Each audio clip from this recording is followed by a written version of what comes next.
Pero en el capítulo 11, en el versículo 1, cuenta en 2 de Samuel, dice: aconteció al año siguiente, en el tiempo que salen los reyes a la guerra, que David envió a Joab y con él a sus siervos y a todo Israel, y destruyeron a los amonitas y sitiaron a Rabá. Pero David se quedó en Jerusalén. Y sucedió un día, al caer la tarde, que se levantó David de su lecho y se paseaba sobre el terrado de la casa real. Y vio desde el terrado a una mujer que se estaba bañando, la cual era muy hermosa. Envió David a preguntar por aquella mujer y le dijeron: aquella es Betsabé, hija de Eliam, mujer de Urías Heteo. Y envió David mensajeros y la tomó, y vino a él, y él durmió con ella. Luego ella se purificó de su inmundicia y se volvió a su casa. Y concibió la mujer, y envió a hacerlo saber a David, diciendo: estoy encinta. Vamos a parar aquí. Os pongo un poco en escena. David, el rey David, era el hombre conforme al corazón de Dios. Era el hombre que Dios había escogido para gobernar la nación de Israel. Era el hombre que, ¿os acordáis de cuando el profeta fue a buscar al hombre que Dios había escogido y trajo el padre a todos sus hermanos, desde el más grande hasta el más chico? Y a David ni siquiera lo trajo. Estaba por allí cuidando ovejas, ¿verdad? Y el profeta le dijo: todavía falta alguien, ¿verdad? Todavía falta alguien. Y ese era David. Fueron a buscarlo, lo ungieron como rey. David mató a Goliat. David llegó a ser el rey que más terreno había conquistado hasta ese momento en toda la nación de Israel. Después de Saúl, fue un hombre ordenado, fue un hombre honesto, fue un hombre sincero. La Biblia dice que era un hombre conforme al corazón de Dios.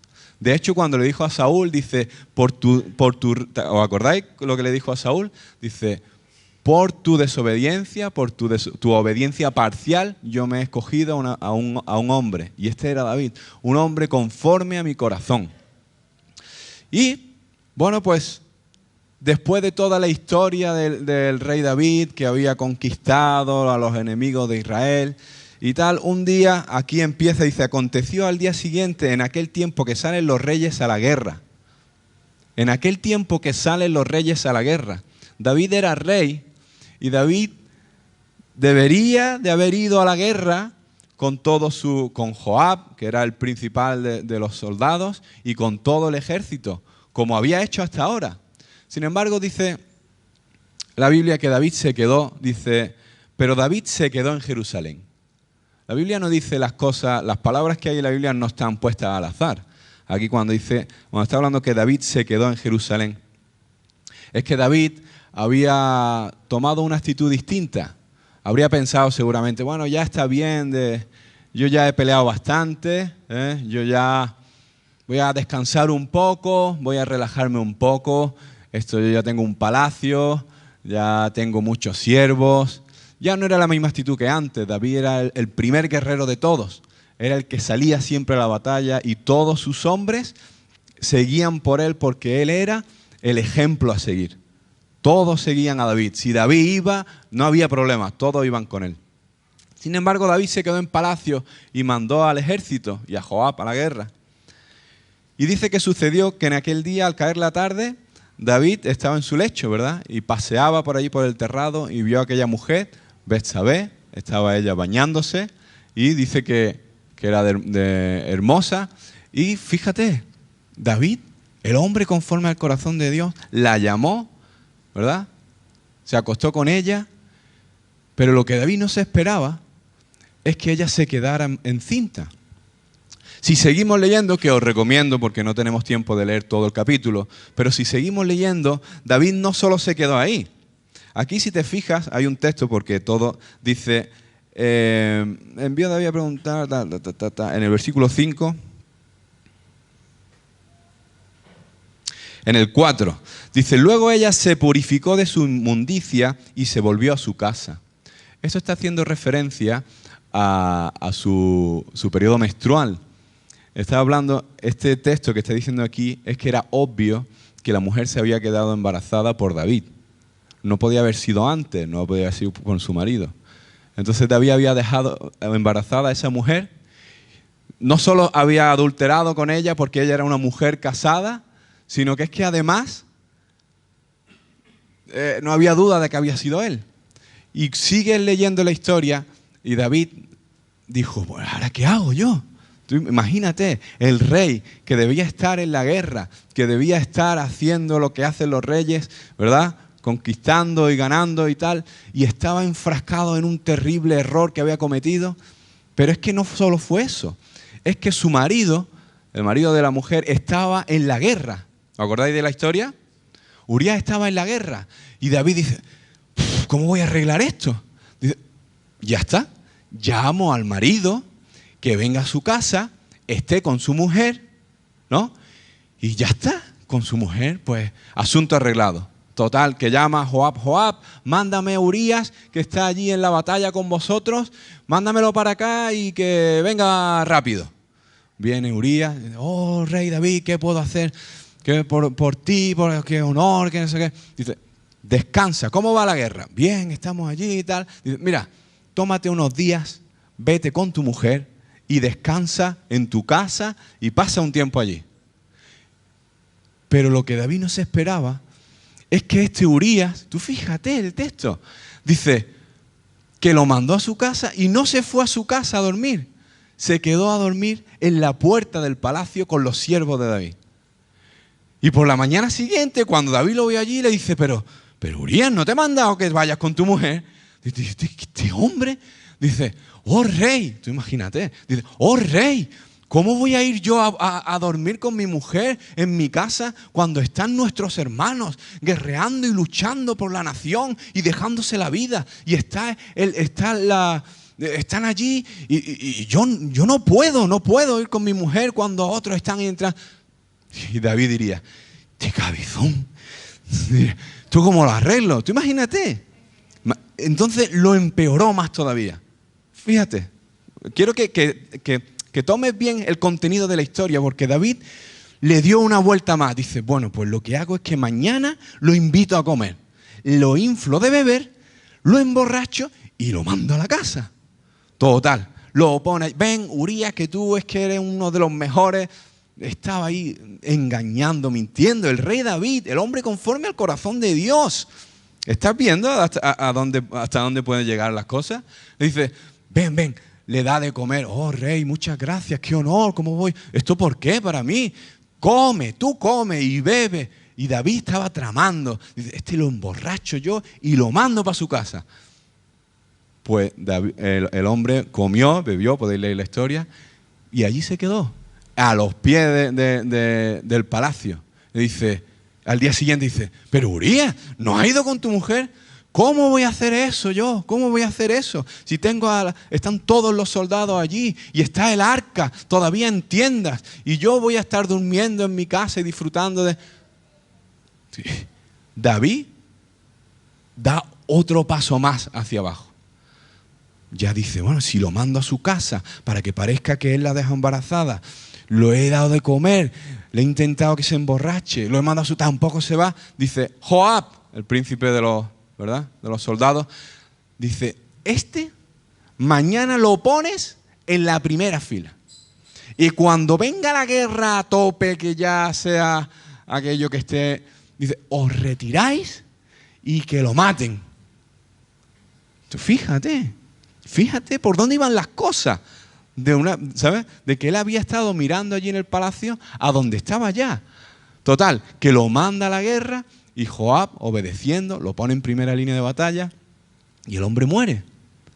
Y cuando muere, fíjate la historia, cuando muere, Joab manda a mensajeros al rey David y le dice, David, Urías, que tú me habías dicho, ha muerto. La guerra ha sido complicada. Las guerras en aquel tiempo no eran con misiles ¿sabes? Aquello era cuerpo a cuerpo. Aquello era las flechas estaban ahí, los primeros, la primera, la segunda, la tercera. Eso era seguro que iba, ¿no? Bueno, pues David hace llamar a Betsabé, la llama, ella guarda su luto y se la lleva al palacio. Y yo quería dejar esta historia aquí. este mensaje aquí ahora, este pasaje, vamos a ir ahora al Nuevo Testamento. Quiero leer con vosotros en Colosenses 3. Mira, hermanos, este pasaje que tenemos aquí del rey David es un anuncio a cada uno de nosotros de lo peligroso que es descuidar nuestra vida espiritual.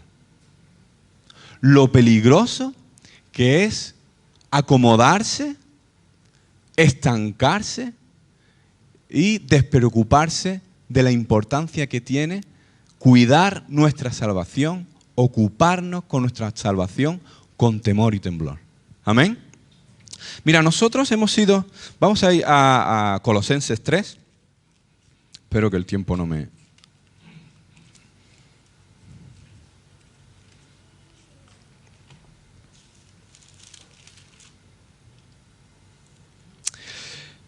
Colosenses 3, versículo 1, dice: si pues habéis resucitado con Cristo, buscad las cosas de arriba, donde está Cristo sentado a la diestra de Dios.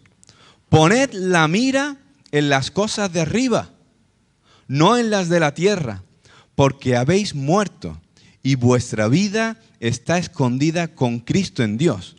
Cuando Cristo, vuestra vida, se manifieste, entonces vosotros también seréis manifestados con Él en gloria. Haced morir pues lo terrenal en vosotros: fornicación, impureza, pasiones desordenadas, malos deseos y avaricia, que es idolatría. Cosas por las cuales la ira de Dios viene sobre los hijos de desobediencia, en los cuales también vosotros anduvisteis en otro tiempo cuando vivíais en ellas. Hermanos, nosotros que ya no andamos en estas cosas, hemos sido rescatados por Cristo y hemos nacido de nuevo. El nuevo nacimiento es el milagro más grande, más potente, más poderoso que puede ocurrir en la vida de una persona. Una persona de estar muerta en sus delitos y pecados, de repente ha sido rescatada por Cristo y ha sido, ¿qué es nacer de nuevo? ¿Verdad? ¿Os acordáis de Nicodemo que le dijo... ¿Sabe? Le dijo el Señor, dice, te es necesario nacer de nuevo. Dice, ¿acaso entraré yo en la barriga de mi madre? Dice, quien no naciere, ¿verdad? De agua y del Espíritu. Algo ocurre en el nuevo nacimiento cuando una persona reconoce su pecado, cuando una persona es convencida por el Espíritu Santo, obra que solo el Espíritu Santo puede hacer. Solo el Espíritu Santo puede convencernos de nuestros pecados. Nosotros podemos predicar el Evangelio, no estamos llamados a convencer de pecado, porque es que no está en nuestras manos que una persona de repente vuelva en sí y reconozca que es un pecador, reconozca que está ofendiendo a Dios, reconozca que está muerto sin Cristo. Pero el Espíritu Santo en la obra de regeneración, por el Espíritu de Dios, hace nacer el Espíritu de vida. Y ahora ya la persona que ha nacido de nuevo, como cada uno de los que aquí han experimentado el nuevo nacimiento, ya el Espíritu de vida de Cristo, ¿verdad? Como habla en Romanos 8, nos ha vivificado y ya no andamos conforme a la carne, sino que vivimos conforme al Espíritu. Amén. Y ya no estamos viviendo perdidos sin rumbo. Nuestra vida ahora tiene sentido. Nuestra vida tiene un propósito. Nuestra vida es que ya no tiene nada que ver. Nosotros andábamos perdidos, sin sentido, sin vida, y Cristo ha dado sentido a nuestra vida. Cristo ha dado sentido y hemos entrado en un proceso de santificación. Amén. Que es obra también del Espíritu Santo. Estoy compartiendo con los recién convertidos en la reunión, estamos hablando sobre la santidad. Porque hay mucha confusión con respecto a la santidad. Y la Biblia también es clara con respecto a eso. También Pacha lo nombraba el viernes, lo que es la santidad imputada, ¿verdad? Ellos, los que están el jueves, la santidad imputada o la santidad posicional. Dios nos hizo santos, nuevos, perfectos, limpios. Cuando tú naciste de nuevo, te arrepentiste de tus pecados por la gracia de Cristo, ¿verdad? Por la gracia de Dios y el sacrificio de Cristo en la cruz. Tú eres santo, eres justo, eres perfecto. Dios te ve limpio para ir al trono del Señor. Porque no es por obras para que nadie se gloríe, ¿verdad? ¿Qué tenemos que hacer para ir al cielo? Hay que hacer muchas cositas buenas, muchas obras. ¿verdad? Nadie por sus buenas obras va a poder ir al cielo.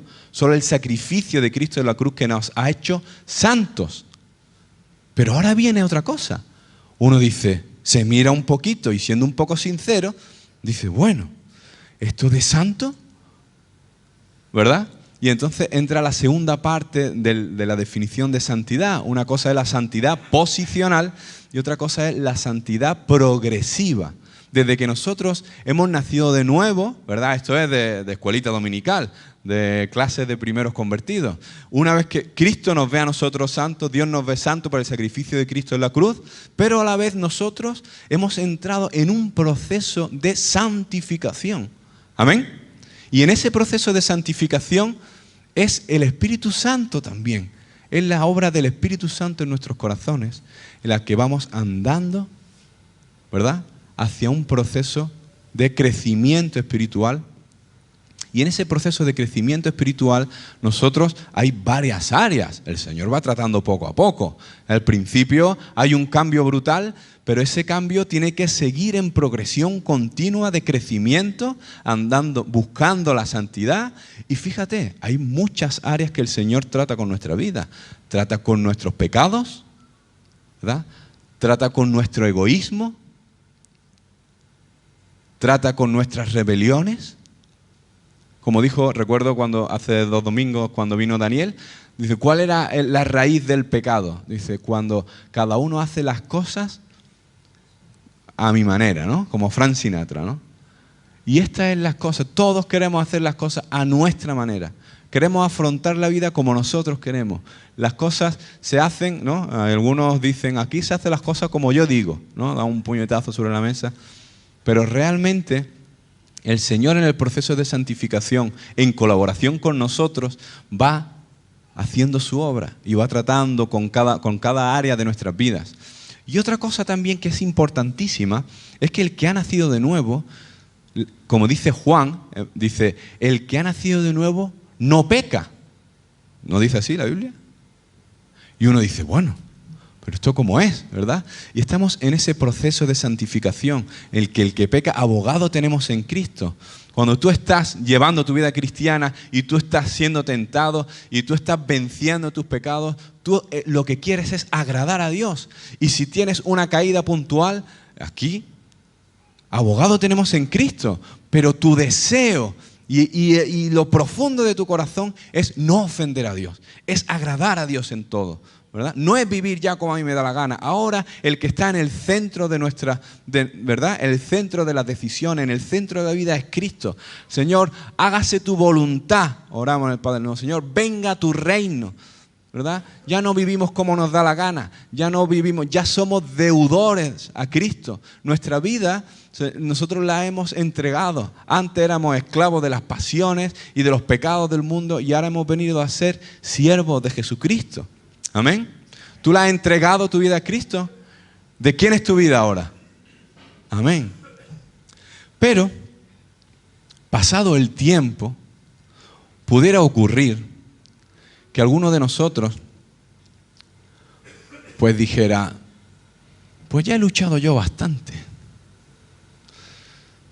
Pues ya he orado yo bastante.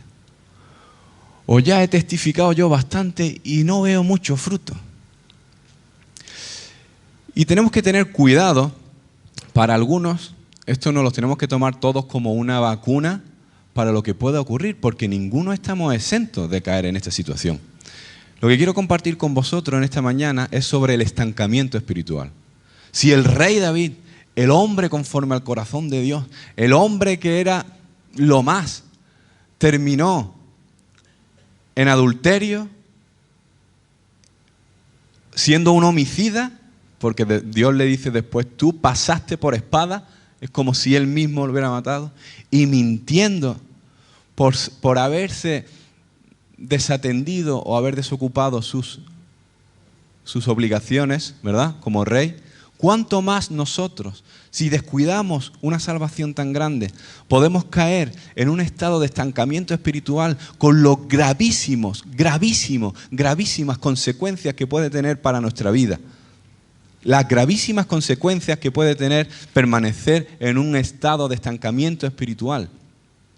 Y ahora pregunto yo, pero eso no es para ninguno de los que estamos aquí, que todos somos unos cristianos llenos del fuego del Señor, y eso es una historia del Antiguo Testamento que era para el rey David. Y el estancamiento espiritual puede ser un frenacillo, ¿no? Como cuando va uno y el delante va en el coche y el delante frena y pega ahí un frenazo y rápidamente cambia, acelera y sigue su marcha, ¿verdad? Pero ya si es una cosa más grave y pasas de quinta a cuarta y de cuarta a tercera y ya vas ahí un poquito más, ya no pasas de 60, ¿eh?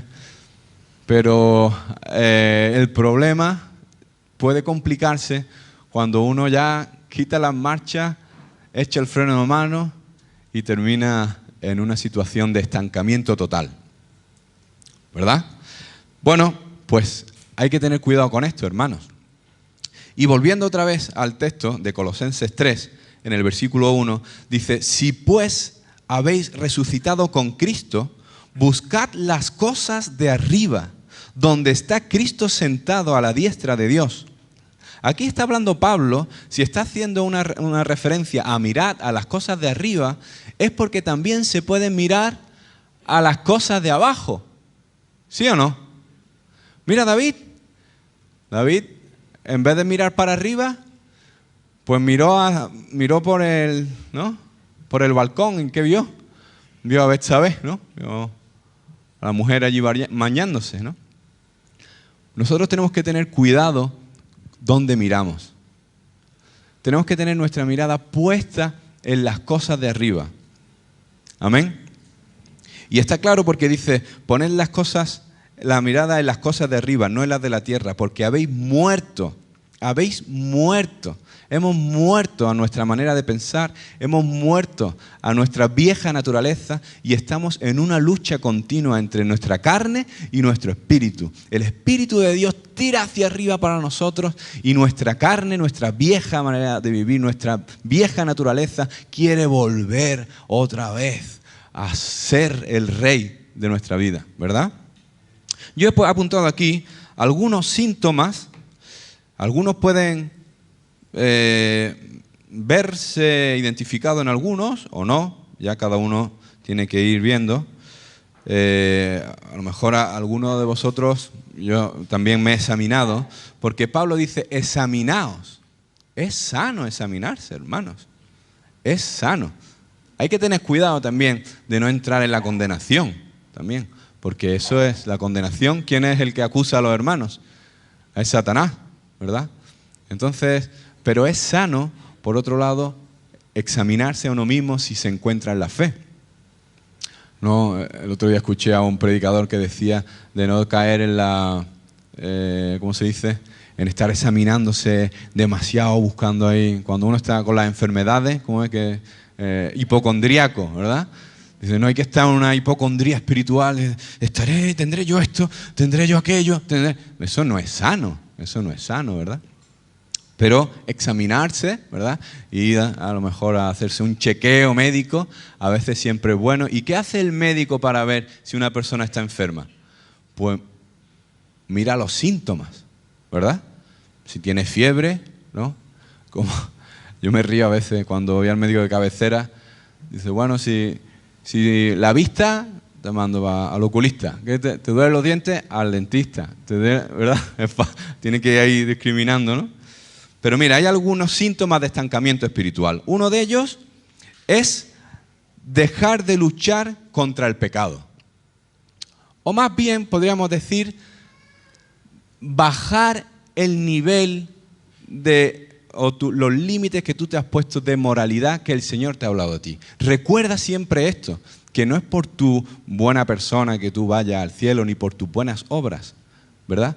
Pero la Biblia dice que una verdadera fe tiene como resultado unas verdaderas obras. Y la Biblia dice, por sus frutos los conoceréis.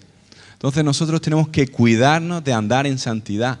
Entonces cuando nosotros somos livianos y no prestamos atención a seguir las áreas en las que nosotros estamos andando en santidad, es una de las características de ese estancamiento espiritual. Mira, otra es no tener deseos de conocer a Dios, por lo tanto, ni se lee la Biblia ni se asiste a la iglesia.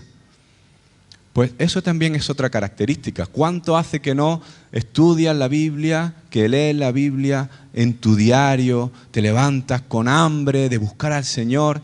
Mira, hermano, tú no te vas a encontrar la revelación de Dios, de quién es Dios, por ahí andando por el paseo marítimo. La revelación de quién es Dios está aquí en la palabra. Dios ha decidido revelarse a la humanidad a través de las Escrituras. Y nosotros, si queremos conocer a Dios, tenemos que estudiar las Escrituras. ¿Quieres conocer más a Dios? ¿Quieres saber cómo es? ¿Quieres saber qué quiere para tu vida? Hermano, las Escrituras. Hay que ir a la Escritura. Entonces, cuando la palabra se convierte en algo pesado y tener que ir a ponerse ahí leer y uno no tiene ganas y entonces ya con lo fácil que es encender el mando y poner ahí en Netflix, ¿verdad? Y una serie, y otra serie, y otra serie, y otra serie, ¿verdad? Y un capítulo, y otro capítulo, y otro capítulo. Eso está diseñado para hacer perder el tiempo a la humanidad, ¿verdad? Una cosa es que tú tengas el control y veas algo que te guste. Oye, que tampoco es, ¿no? Todos tenemos una cuenta de Netflix, ¿no? Por lo menos. Ve alguna serie o ve algo. Pero hay que tener cuidado, hermano. Es que lo que hay ahí, hay cosas muy bonitas y cosas muy horrorosas. Y cosas muy horrorosas. Entonces tú tienes que estar alerta. Tú tienes, como decía, tú tienes que poner al Señor al lado tuyo en el sofá. ¿Verdad? Aquí, Señor, vamos a ver esto, ¿verdad? Y cuando la conciencia rápidamente, hay un botón que los que tienen menos de los millennials no saben lo que significa rebobinar. El término rebobinar, eso ya, pero hay un botón para pasar rápido, ¿no? Para pasar rápido, hay cosas que, y si hay que darle mucho al botón, mejor decir, bueno, venga, va, fuera, otra, ¿verdad?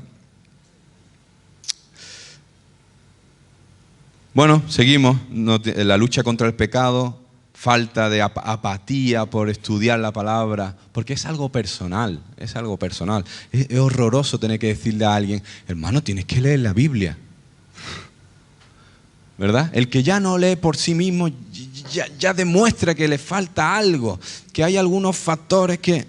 Mira, no tiene deseos de experimentar la presencia de Dios. Hay algunos que cuando se convirtieron y tuvieron esa presencia del Señor que sintieron tan fuerte, Señor, oh Señor, qué alegría, esto ya todos los días contigo y tal. Y ahora ponerse a orar unos minutillos, es que cuesta. Estos son síntomas de un estancamiento espiritual. No perdamos la idea. Mira, a ver qué te parece este síntoma. Ha dejado sus compromisos con la obra de Dios y es indiferente a las necesidades de los demás. Cuando uno está estancado, que lo haga otro. Hay mucha gente para hacer las cosas, ¿verdad? Sin embargo, cuando uno está lleno del Señor, ¿qué hay que hacer? ¿Dónde hay que ir? Dame algo para hacer, pero rápidamente. No lo tengo aquí apuntado, pero hay uno que me he acordado viniendo para la iglesia. El que está estancado espiritual, que no se ve que está estancado espiritual, tiene una característica que es muy delicada. Y es que le echa las culpas a los demás de todo. La iglesia, qué predicaciones. Qué largas las predicaciones. Y la alabanza siempre igual, es que las canciones, es que, ¿verdad? Y la oración, el culto de oración, que una hora y parece que, ¿sabes? A ver si es que eso tiene que avivarse, ¿verdad? Siempre la culpa de los demás. Siempre la culpa de la iglesia, del pastor, obviamente, tiene su responsabilidad también, hermano. Ha olvidado su responsabilidad de predicar el Evangelio. Cuando uno ha nacido de nuevo, se muere por compartir su fe con otro. Que Cristo ha resucitado, que Cristo me ha salvado, que yo he nacido de nuevo, que mi vida ha cambiado. Yo estoy diciendo características, ¿vale? Porque puede que algún día en tu vida cristiana tú encuentres alguna característica de estas. No todas. Si tienes todas, hermano, tú lo que tienes que nacer de nuevo, ¿no? Si tienes todas juntas, pues entonces es un desastre, ¿no? Pero estos son como sirenas, ¿no? Como cuando tú ves esto, ¡bum, bum, bum! Tú piensas ahí, un semáforo en rojo que te dice, alerta, alerta, alerta, estancamiento, estancamiento, estancamiento. Mira, te voy a decir otra. Se siente conforme y a gusto con su estado espiritual. ¿Qué te parece esta? Qué bien estoy yo en el Señor, ¿verdad? Yo ya he alcanzado un nivel de estabilidad, de crecimiento en el Señor. Hermano, que San Pablo decía, no que lo haya alcanzado ya, San Pablo. A ver, que es que San Pablo estuvo 3 días en el cielo con el Señor y el Señor estuvo explicándole cosas que ni aún se le fueron concedidas compartirlas, ¿vale? Dice, no que lo haya alcanzado, hermano, que donde tú estás es el principio. Que no me coma el reloj el tiempo, pero voy a contar una cosa que es graciosísima con esto. Es que esto es muy gracioso. Cuando yo empecé a jugar al baloncesto, yo jugaba al baloncesto con mi 1,70 m, pero bueno, jugaba al baloncesto. Y éramos niños con 14, 15, 16 años. Y bueno, pues nos federamos en el equipo de baloncesto de Fuengirola y ya pues le ganábamos a los colegios. Íbamos a un colegio y ganábamos y entrenábamos todos los días y éramos unos campeones. Y ya nos decíamos, no ves cómo jugábamos nosotros. Y pum, metíamos las canastas, no sé qué. Pues un día, yo no sé, no me expliques por qué, pero nos tocó jugar contra el Unicaja A, de cadete.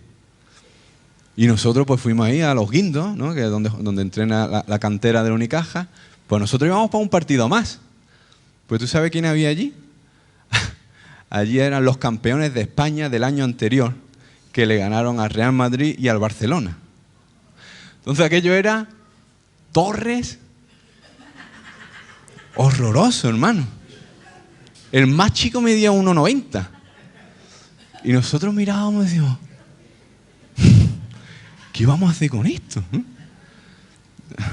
Bueno, el resultado fue 90-0. ¿Qué te parece? Tú dices, ¿ni una? Eso fue un entrenamiento para ellos y para nosotros fue una cura de humildad tremenda. ¿Sabes? ¿Qué te quiero decir con esto? Que los niveles de espiritualidad, tu nivel de cristiandad, es con quien tú te compares, ¿no? Si tú te comparas con la Escritura, te comparas con, ¿sabes? Eso, tú te comparas con el más carnal de los hermanos que hay aquí, tú dices, yo soy un monstruo. Yo vengo todos los domingos a la iglesia y hasta vengo puntual. Y yo oro por los alimentos inclusive. ¿Entiendes? Pero como te toque el Unicaja, hermano, tú estás muerto. Cuando tú te comparas con la palabra de Dios, la palabra de Dios tiene un nivel, ¿verdad? Pero el Señor nos ama. El Señor nos ama. Y el Señor nos dice todas estas cosas porque el Señor nos ama. Y ya acudiendo al final, vamos a volver otra vez a la historia de David, para ver qué pasó con David. Porque David estaba en su estancamiento espiritual, pues imagínate, David ya estaba con Betsabé. O sea, se había acostado con Betsabé, la había dejado embarazada, había engañado a su marido, lo había mandado a la guerra, lo había matado y ahora se había quedado con la mujer. David estaba tan pancho. Vamos. Segunda de Samuel, capítulo 12. Y prometo ir hacia el final.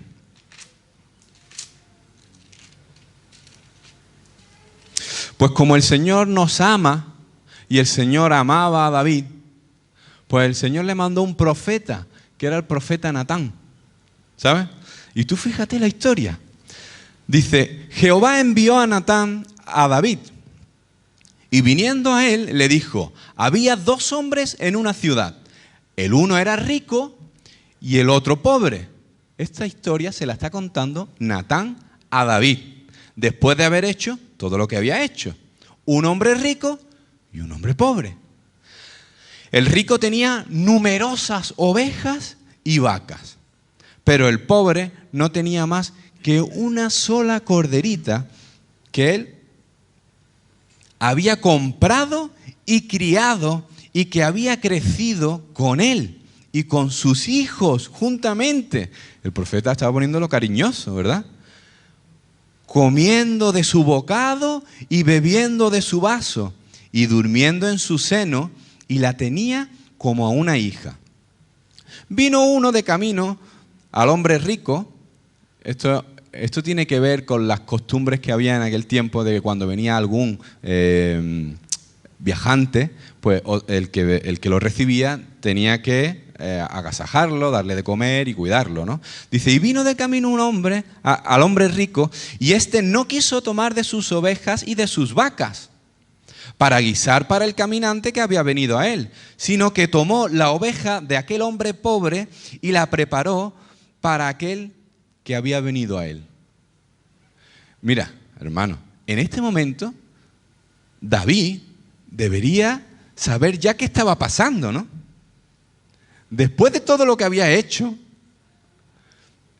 y le dice que había un hombre rico y había un hombre pobre, que uno tenía muchas corderitas y otro tenía una sola, ¿no? Me imagino el profeta, una, no quiso coger las suyas, David estaba en otra cosa. Y esto, no estoy interpretando el texto, estoy utilizando este pasaje para que vosotros también hagáis una idea de lo que pasa también espiritualmente cuando estamos estancados espiritualmente. Que viene la palabra de Dios a veces, vienen predicaciones, vienen hermanos, dice, hermano, oye, ¿qué tal? ¿Cómo va tal? ¿No? Y nosotros estamos. ¿Sabes? Bueno, sigue. Dice, entonces se encendió el furor de David en gran manera contra aquel hombre y dijo a Natán, vive Jehová, que el que tal hizo es digno de muerte y debe pagar la cordera con 4 tantos porque hizo tal cosa y no tuvo misericordia. Fíjate, David, es increíble. Pero fíjate, entonces dijo Natán a David, tú eres aquel hombre. Así ha dicho Jehová, Dios de Israel, yo te ungí por rey sobre Israel y te libré de la mano de Saúl. Y te di la casa de tu Señor y las mujeres de tu Señor en tu seno. Además te di la casa de Israel y de Judá. Y si esto fuera poco, te habría añadido mucho más. ¿Por qué pues tuviste en poco la palabra de Jehová?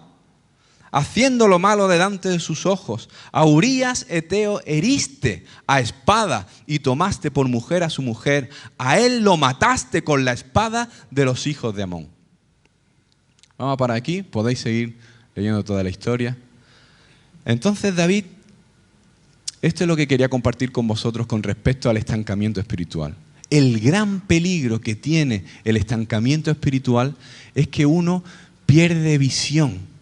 Pierde la perspectiva. En medio del estancamiento espiritual, que uno ya no tiene tanto fuego, no está orando al Señor, no está buscando la voluntad del Señor, es un estado muy peligroso. ¿Y sabes para qué es muy peligroso? Especialmente para las familias. Tus hijos, los que tienes al lado tuya, tú eres su ejemplo. Si tú oras, ellos pueden que oren. Si tú lees, ellos pueden que lean. Si tú vienes a la iglesia, ellos van a venir a la iglesia. Pero no porque tú digas que haces, o que tú dices que oras, o que tú les dices que hay que orar o hay que hacer. Eso es una responsabilidad que tenemos todos. Somos ejemplo, no solo a nuestros hijos, sino a todos los que tenemos alrededor nuestra. Pero es que en la casa, en la familia, es donde más se ve. Yo soy responsable. Que eso luego después los hijos crecen y cada uno, ya, no estamos hablando, cada uno tiene que tomar sus decisiones, tiene que nacer de nuevo y todo lo que tú me quieras decir. Pero hay una parte que es nuestro ejemplo, que es nuestro testimonio. Hermanos, no es gratis vivir estancado espiritualmente. No es gratis. Tiene consecuencias graves. La voluntad de Dios para la vida de una persona no es incondicional a lo que la persona haga con su vida. Tú no puedes... ¿Sabes por qué? Tú dices, no, porque el Señor va a hacer lo que Él quiera contigo. Sí, entonces ¿por qué el Señor te va a poner un juicio de tus obras y va a juzgar tus obras? Va a juzgar tus obras porque Él va a poner en juicio qué has hecho tú para el reino de Dios con los dones y los talentos que el Señor te ha dado. Y no va a ser lo mismo que tú vivas una vida de estancamiento y de pasividad y de indiferencia a que tú lo des todo por el reino del Señor. No va a ser lo mismo. Ni tu vida va a ser lo mismo, ni lo que hay alrededor tuya va a ser lo mismo. Si no, nosotros seríamos deterministas. Eso les pasa a los musulmanes. Una vez tiraron a un musulmán ahí en la piscina, cuando estaba el ejército estadounidense entrenándolo, y tenía que salir con todo el equipo y tal. Y dice, no, yo no. Y no salía. Y cuando sacaron, dice, pero bueno, ¿qué hace? ¿Por qué no nadas para arriba? Dice, no, ¿sabes? Dios tiene determinado que yo viva o que yo muera. Eso es determinismo. Dios te ha dado a ti un libre albedrío, lo que tú puedes hacer con tu vida. Dios te ha dado a ti libertad para tú elegir en qué vas a invertir tu vida. Y aquí en Colosenses 3, ¿verdad? Dice, mirando las cosas de arriba. Y en Romanos 8 dice que el que invierte para el espíritu segará vida. Y el que invierte para la carne segará corrupción. Amén. No es gratis estar estancado. Hermano, si tú notas alguno de estos síntomas en algún momento de tu vida, hermano, despierta. Rápido, hay que salir de ahí en cualquier momento. No dejes tener una segunda característica. Rápido hay que salir de ahí. Amén. Pero el problema es ese, que el Señor tiene que mandar a veces, pues, hermano, la palabra, mira lo que tenemos. Tenemos las palabras más seguras. El Señor mandó un profeta a David, pero el Señor nos ha mandado la palabra más segura. Anímate, hermano, anímate. Si tú te encuentras alguna de estas características, tú puedes rápidamente acudir al Señor, a los pies de Cristo. No necesitas que vengan ni 1000 apóstoles, ni 700 profetas, ni pastores. Tú, con el Señor, ten una actitud de arrepentimiento, de buscar al Señor, de decir, Señor, que no se haga mi voluntad, que sea la tuya. Señor, yo quiero estar sensible a tu presencia. Señor, yo quiero ser sensible a tu voz. Yo quiero, Señor, líbrame de tener un corazón de piedra, como se predicó el domingo pasado. Señor, un corazón de carne, que yo pueda experimentar la voz de tu Espíritu Santo. Aviva mi conciencia, despiértame. Amén. Y esto es lo que le pasó. Si queréis podéis leer también luego en el Salmo 51, porque ya 2 de Samuel no da para más, no sigue hablando, pero el Salmo 51, si leéis, dice Salmo que David escribió cuando el profeta Natán le dio la profecía, ¿verdad? Y entonces David ahí abre su corazón al Señor. Algo hay ahí en los Salmos que reflejan una relación personal de David con Dios, como nosotros, casi como nosotros en el Nuevo Testamento, ¿no? No vamos a decir porque hasta que Cristo no murió no tenemos acceso, pero en los Salmos se puede apreciar una relación personal de David con Cristo.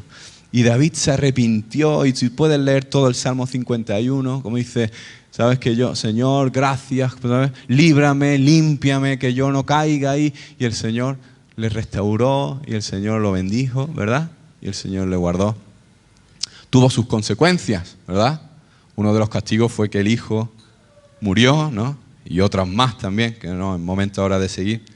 Pero hermanos, con esta predicación, que el Señor me libre, porque para mí es una responsabilidad de venir a traer condenación a la iglesia, Que el Señor me libre a mí de acusar y de condenar a la iglesia, porque no es esa el deseo, o por lo menos lo que quiero transmitir con esta palabra. Pero a la vez sí quiero alertar del peligro del estancamiento espiritual. Estos síntomas, si alguno de vosotros se ve en alguno de estos síntomas, tienes que tomarte ahora, si quieres vamos a orar, vamos a tomar unos minutos, no va a ser solo, y dile, Señor, que sea un principio de lo que tú puedes hacer en tu casa,